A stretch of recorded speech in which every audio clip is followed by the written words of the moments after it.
Hey guys, how you doing? This is Hodit, and in this video I will show you the best path of speccing as Moonkin in Mists of Pandaria PvP wise, and what to expect going from Cataclysm into the new X-Pack.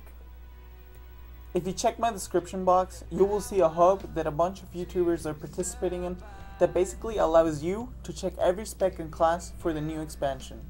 Please check it out.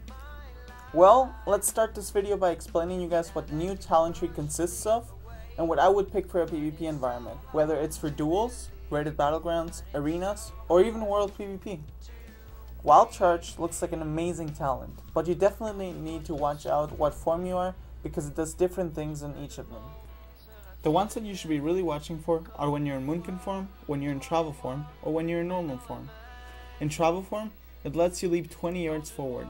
It's pretty good if you're near a pillar and need a final push to escape your opponents. In Moonkin form, it lets you leap backwards, similar to a Hunter's Disengage. The use is pretty much the same as travel form, but in a different direction. And lastly, in normal form, your character flies to an allied member, sort of like a reversed life grip. This is insanely good if you need to be close to your healer when they need to drop a Spirit Link totem, or they need to line of sight with you, for example. The next talent in line is Nature Swiftness. Nature Swiftness used to be only for restoration druids in Cataclysm, but now balanced druids are able to pick it if they'd like. The spell itself is amazing for when you need to throw yourself an emergency heal such as Healing Touch, or when you want to go offensive and get an instant clone off. The heal part is really good, because after Nature Swiftness, your next heal gets increased by 50%. On the next tier, you can either pick Mass Entanglement or Typhoon.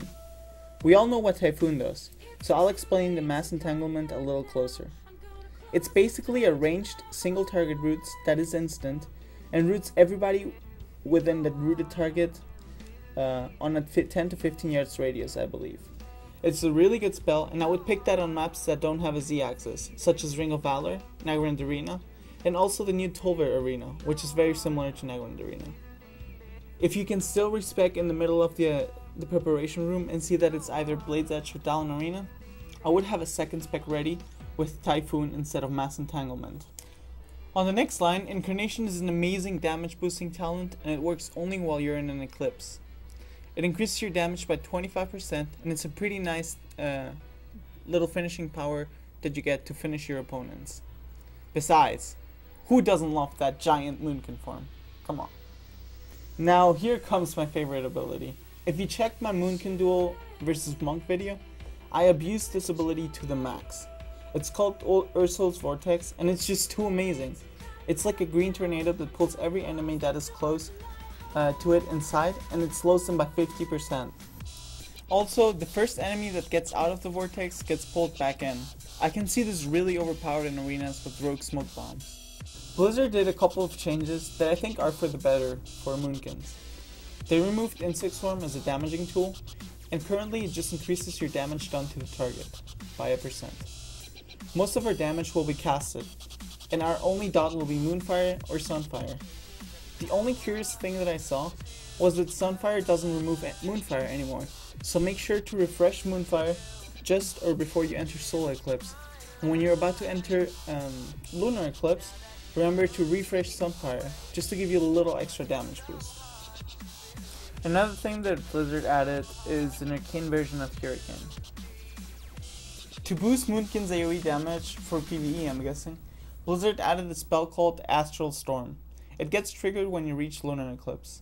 It's an arcane spell, and it shifts between Hurricane and Astral Storm depending on what eclipse state you're in. Hey guys, and about the glyphs, I choose not to pick the glyph of Moonbeast, which gives you the ability to heal in Moonkin form, and I got the glyph of Parkskin, which is a needed on all specs glyph. You get glyph of Solar Beam, which increases the duration of Solar Beam, and you get glyph of Nature's Grasp.